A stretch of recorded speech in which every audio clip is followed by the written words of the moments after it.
Você sabia que o ato do suicídio pode ser realizado em 3 segundos? É um tempo extremamente curto para tentar auxiliar uma pessoa.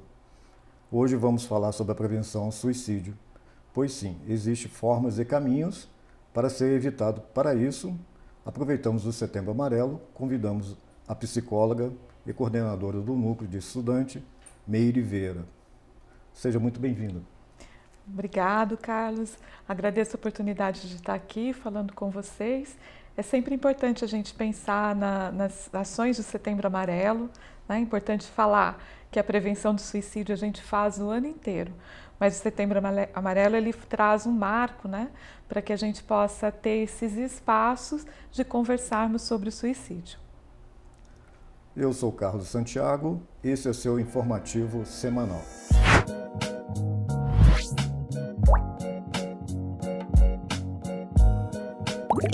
Meire, nos conte um pouco sobre algumas características do suicídio. Quais podem ser os motivos que levam uma pessoa a ter pensamentos suicidas? Então, essa pergunta é tão importante porque a gente pode já dizer que são múltiplos fatores que levam alguém a pensar em suicídio. Então, a gente até em suicidologia, que é a ciência que estuda o suicídio, a gente estuda esses múltiplos fatores e entende que há comportamentos suicidas. Né? Então, para a gente poder identificar esses comportamentos, é importante que a gente conheça todo o histórico e entenda, né, os tais pedidos de ajuda. Outra pergunta bem interessante. Quais sinais uma pessoa com ideias suicidas emite? Tem pessoas que apresentam comportamentos autodestrutivos ou comportamentos suicidas que ela vai apresentar assim, alguns sinais do tipo, começa a falar algumas frases. Eu não aguento mais, eu só quero dormir. Então, essas são alguns sinais de alerta, né, que a gente pode entender que há algo que se passa com essa pessoa que precisa de atenção. Entretanto, né, se a gente perguntar aí para uma plateia de umas 50 pessoas, quem nunca pensou em suicídio, talvez poucas pessoas levantem a mão. Então, o suicídio é um pensamento muito comum. É claro que isso aparece para a gente como uma ideia. Agora, para chegar a ter o ato suicida, aí existem outros sinais e outras características. Não é uma frescura, né? Quando a pessoa fala assim, não estou muito bem, né? Deve ter alguma coisa desse tipo, a gente nem se importar, né? Acho que é aí que está o perigo, né? Isso, esse é um dos grandes tabus que a gente tem com o tema do suicídio. Então, muitas pessoas falam, quem fala de suicídio não faz. Né? Aquela velha frase, cachorro que late não morde. Isso para o suicídio não vale. Por quê? Já é estudado e é visto, né, que as pessoas vão emitindo esses sinais de alerta.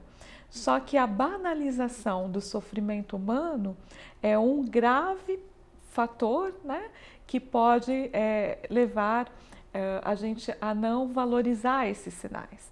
Por outro lado, também existem pessoas que realizam suicídio e que aparentemente nunca deram nenhum sinal. Então, por isso que a gente fala que é um campo que é multifatorial, então pode aparecer de diversas formas. É verdade, tem alguns casos por aí que fulano era tão calmo a vida toda e...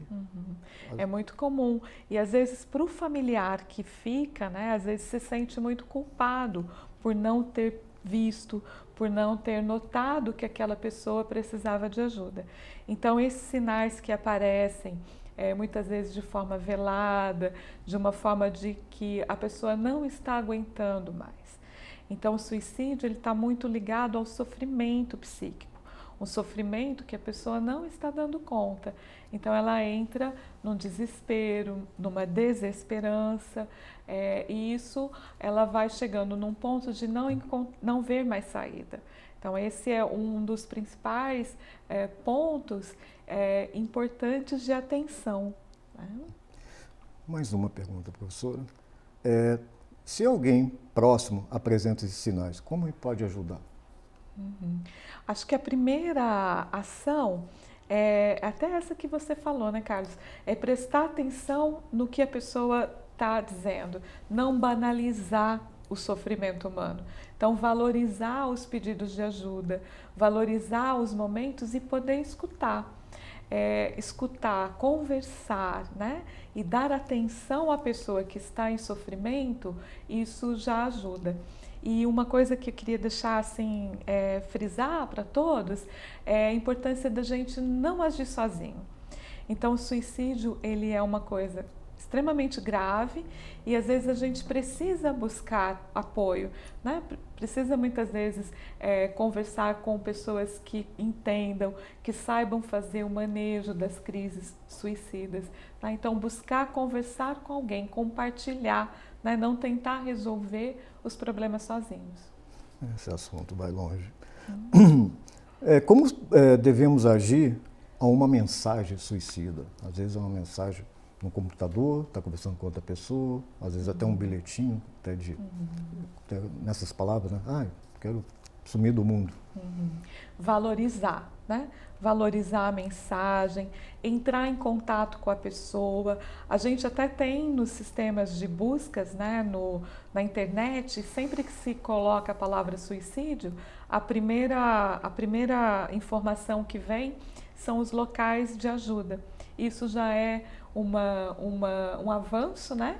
Porque muitas pessoas procuram meios para realizar um suicídio na internet. Então, vindo essa mensagem de onde encontrar ajuda, é uma coisa que vem ajudando bastante pessoas que, num momento de desespero, podem pensar em realizar o suicídio.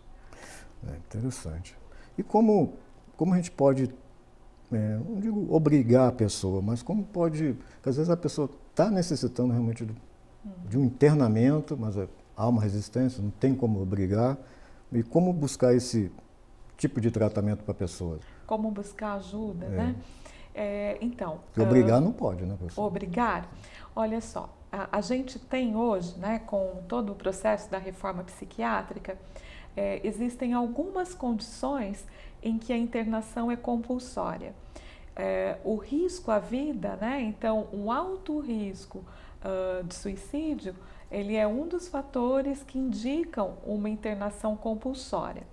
Entretanto, a gente entende que a busca pelo tratamento, né, o engajamento da pessoa no seu tratamento é fundamental, porque ela vai precisar ser um grande aliado nessa jornada, nesse processo desse tratamento. E muitas vezes, como que a gente pode ajudar? Conversando, desmistificando. Ainda hoje, pleno século XXI, a gente vê que muitas pessoas têm muito preconceito no cuidado com a saúde mental, em procurar um profissional de saúde mental, seja um psicólogo, seja um psiquiatra. E isso é um dos fatores assim mais críticos quando a gente pensa em prevenção de suicídio. Por quê? Se a gente começa a desenvolver uma cultura de que tá tudo bem ir conversar com um psicólogo, né? Você não precisa se achar louco porque você vai no psiquiatra ou no psicólogo. Isso pode evitar muitos agravamentos de saúde mental. Porque se a gente for pensar, se eu tiver uma dor no estômago, por exemplo, eu vou procurar um gastro, não é? A gente Sim. não demora muito com isso, com as dores físicas. Por que será que com as dores psíquicas a gente demora tanto? A gente entra num processo de, não, vai passar, vamos esperar. E essa espera, como em todo o processo de adoecimento, é um dos fatores que agrava mais os quadros, né? Então, às vezes, uma situação que ela poderia ser manejada com mais facilidade, se a gente posterga muito a busca pela ajuda, isso só vai criando dificultadores.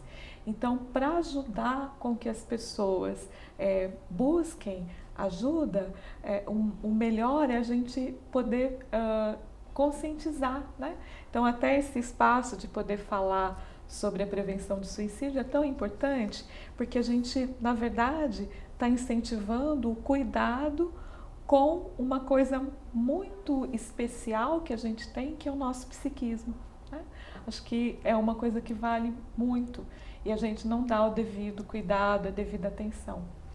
É verdade, professora.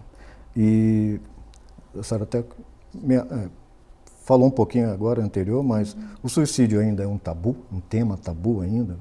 Como podemos abordá-lo? A gente vem de uma cultura, né, em que alguns temas eles são considerados tabu. Então a gente até evita falar, e até na mídia realmente tem uma diretiva de como abordar o tema suicídio. Mas é muito importante falar, né? Falar de uma forma aberta, de uma forma franca.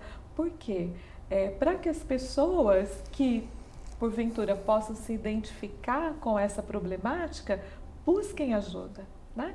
Entenda que é uma coisa que pode acontecer com qualquer pessoa. Então, o suicídio ele não tem classe, ele não tem nenhuma estratificação específica, né? Ele pode acontecer com qualquer pessoa. Pensamentos suicidas, ideação suicida. E quando a gente identifica o problema, o melhor que a gente pode fazer é buscar ajuda. E esses espaços em que a gente pode conversar sobre o suicídio, eles vêm ajudando muito. Então, falar nas escolas, falar em casa, poder conversar sobre isso, né?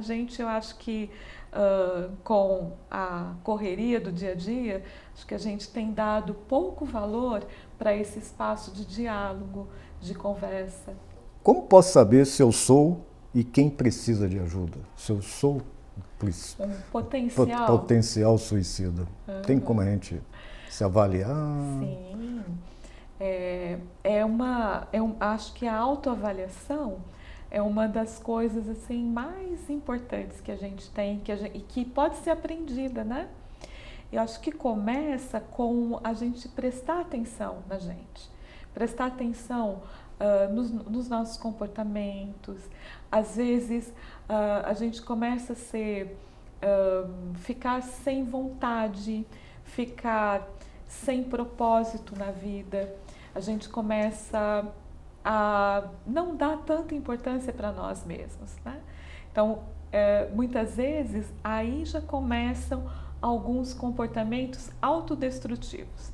Então, o suicídio, a gente costuma dizer, né? Ele é um ponto final de uma série de fatos que muitas vezes começam com uma autodesvalorização. E como que eu sei que eu preciso de ajuda? Quando eu já não estou não estou conseguindo administrar e não estou conseguindo lidar com as minhas emoções, com os meus sentimentos, né? Quando isso tudo está tomando conta de mim, né? Está me inundando de forma a prejudicar a minha capacidade de raciocinar, de refletir, de tomar boas decisões, né? E na dúvida, é bom procurar ajuda, conversar com um profissional da área. Olha, algo não está indo muito bem, estou vendo que estou ficando muito triste, estou vendo que não estou conseguindo, não tenho mais vontade de sair de casa. Então, já buscar um apoio, né? Quanto antes, melhor. Nos primeiros sinais de sofrimento psíquico, o ideal é a gente buscar ajuda. E onde buscar ajuda? Na rede pública ou particular, professora? Tá.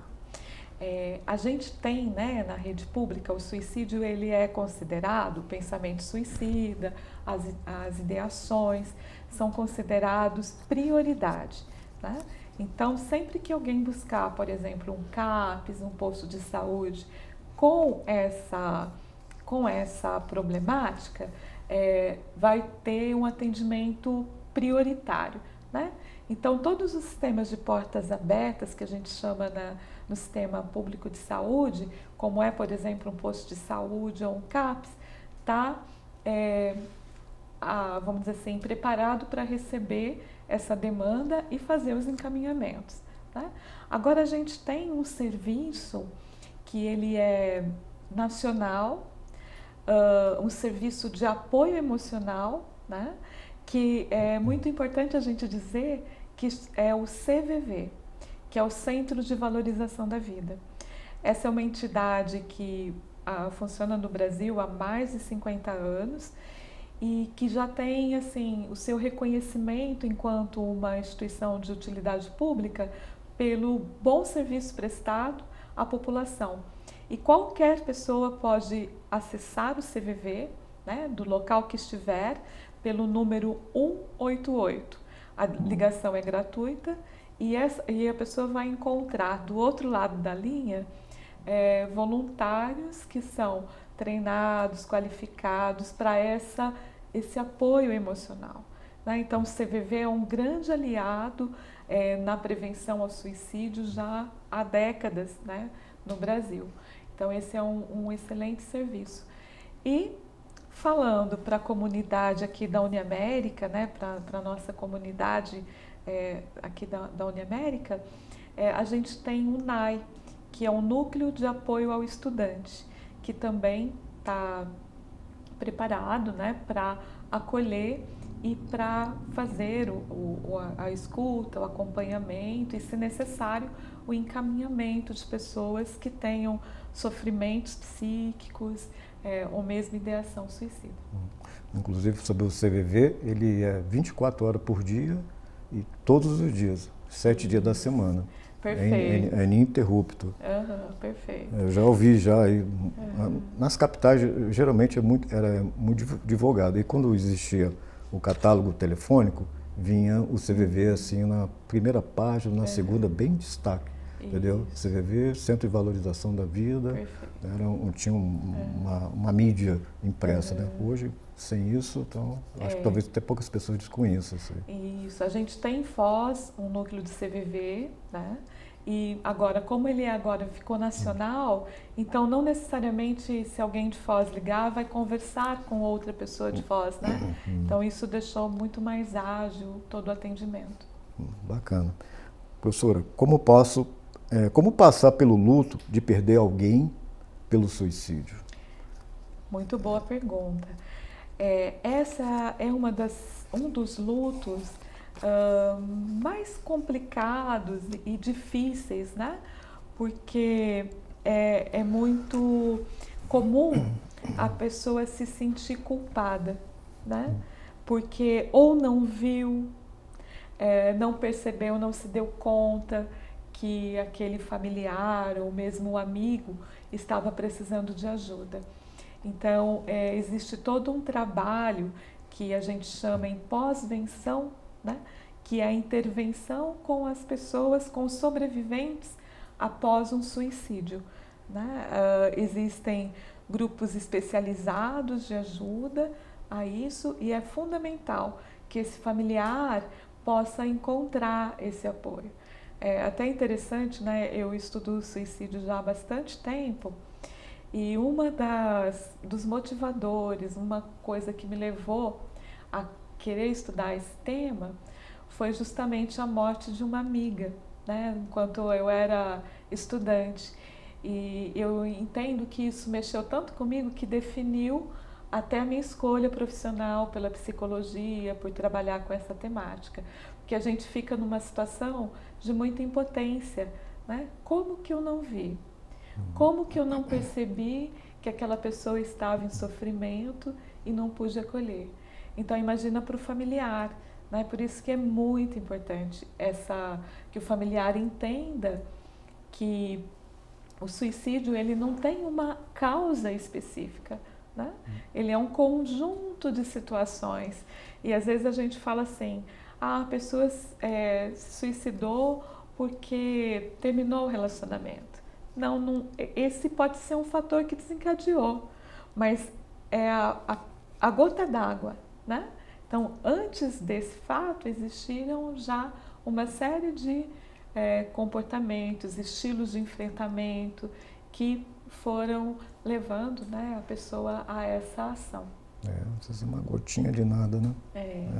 Passa um elefante, mas não passa aquela gota, né?